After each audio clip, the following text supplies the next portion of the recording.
So yes, you read the title of the video, but before we jump into that, I just want to welcome you all back, or welcome you if this is your first time seeing one of my videos. Regardless, I'm glad to see you all. Now on to the topic of the video. So yes, as I mentioned, I finished the story for Tears of the Kingdom, and my goodness, was absolutely beautiful from start to finish. Every aspect of it, although it was rather confusing, but if you pay close attention to it throughout the whole thing, it starts to piece itself together. But don't worry about that, I plan to make a video explaining the story and another video explaining the ending of the game.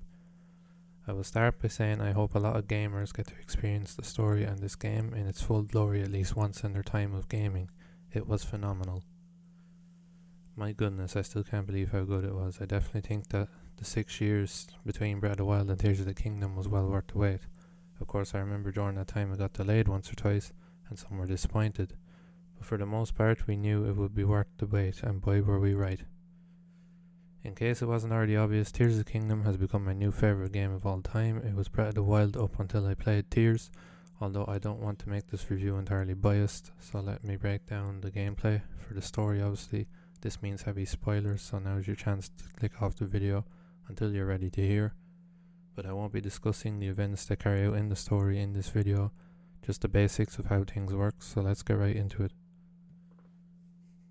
So when you first boot up the game or start a new game, you'll be put into a prologue which starts the story off, obviously, but once you finish the prologue you get thrown essentially into the tutorial area for the game, which teaches you the basics of the gameplay as you'd expect.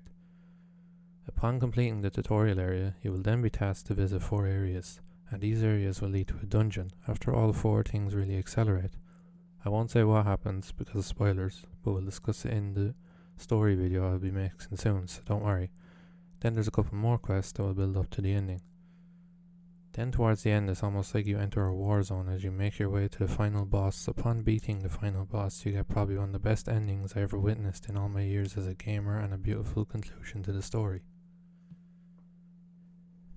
Overall, this game is definitely my favourite both story and gameplay wise, and will probably still be talked about for years to come, and I hope lots of people get to experience it fully, especially all the Zelda fans out there. There's a sense of nostalgia to it, because while I was getting this game's version of the memories from Breath of the Wild, I couldn't help but notice a couple of times similarities to older games, specifically Ocarina of Time.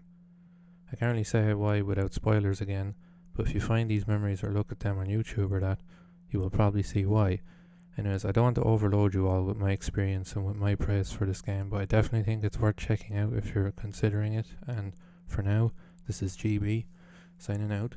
Peace.